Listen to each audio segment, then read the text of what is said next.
Bonjour à tous, aujourd'hui donc on se retrouve pour une nouvelle vidéo où je vais vous présenter donc non pas un mais trois PC gamers, donc juste les PC gamers qui pourront vous permettre de faire tourner donc Call of Duty Modern Warfare et Call of Duty Warzone, donc de différentes manières. Le premier PC vous permettra d'y jouer en version minimale, le second en version recommandée et le dernier donc vous permettra d'y jouer en 4K, en ultra. Donc pour le premier PC gamer, on va partir sur une configuration qui vaut 634,56€. Donc les claviers, souris, écran, bureau et fauteuil ne sont pas intégrés bien entendu. Pour le processeur, nous allons donc partir sur un Intel Core i3 9100F cadencé à 3,6 GHz qui vaut 95,99€. Pour la carte mère, nous allons partir sur une Gigabit B360 Aorus Gaming 3 Wi-Fi qui quant à elle vaut 129,90€.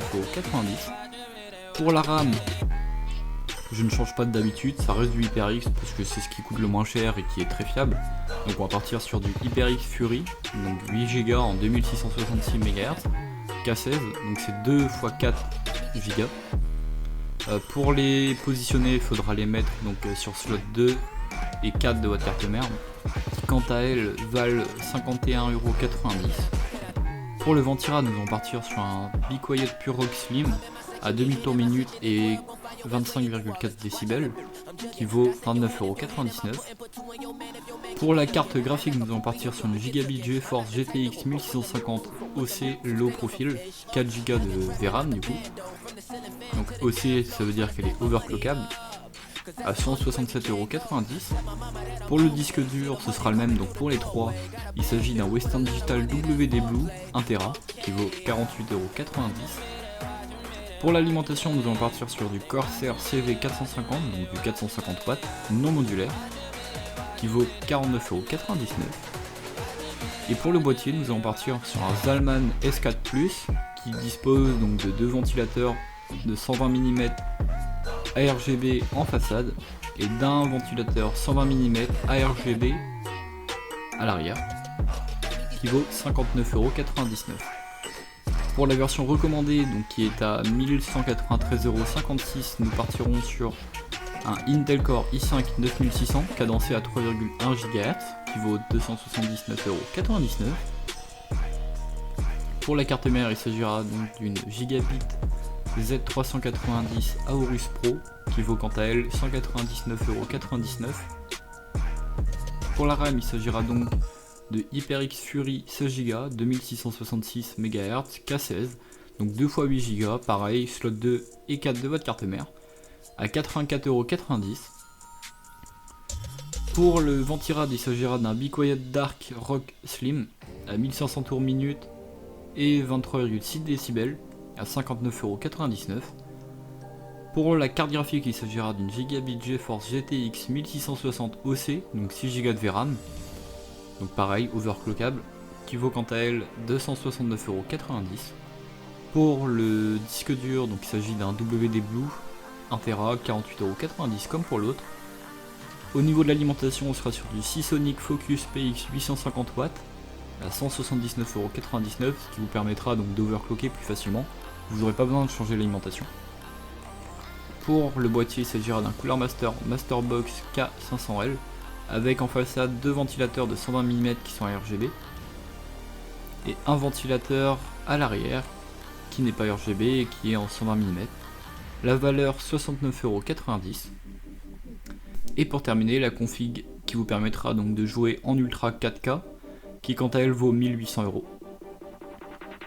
Pour le processeur, il s'agira d'un Intel Core i7 9700K cadencé à 3,6 GHz, donc 479,99€.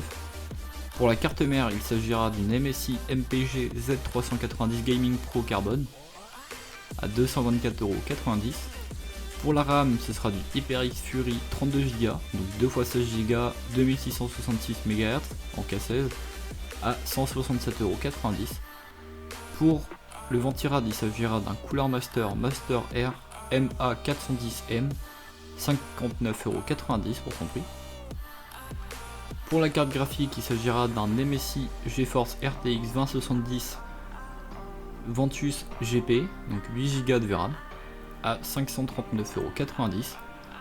Pour le SSD, donc dans celui-là il aura un SSD, ce qui vous permettra donc de mettre le jeu, histoire que les temps de chargement soient plus courts, excusez-moi, et de mettre votre système d'exploitation, ce qui fait que Windows se lancera plus rapidement. Il s'agira donc d'un Samsung Série 970 Evo+, donc c'est 250 Go de SSD, à 89,99 €. Pour le disque dur, ça reste le même, Western Digital WD Blue 1TB, à 48,90 €, ce qui n'est pas obligatoire pour celui-là. Et étant donné que vous disposez d'un SSD suffisamment performant, par contre, faudra pas prévoir d'installer plusieurs jeux. Pour l'alimentation, c'est la même que pour la version recommandée. Donc c'est un Seasonic Focus PX 850 watts modulaire à 179,99 €.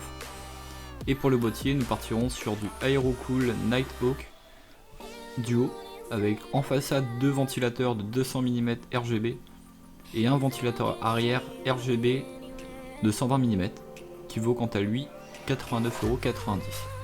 Tous les liens de tout ce que je vous ai dit pendant la vidéo donc sont en description, je les ai mis avec chaque configuration. Si la vidéo vous a plu, n'hésitez pas à vous abonner, à laisser un pouce bleu. N'oubliez pas d'activer la cloche pour ne rien rater.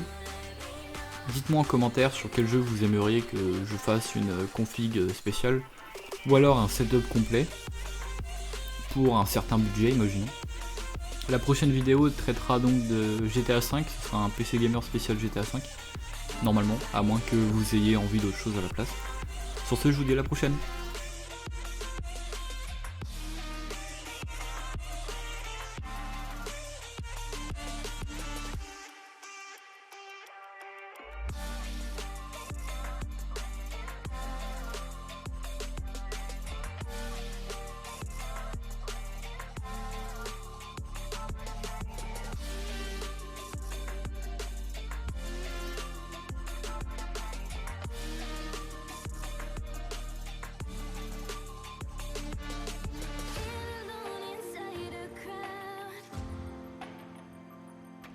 Cause I can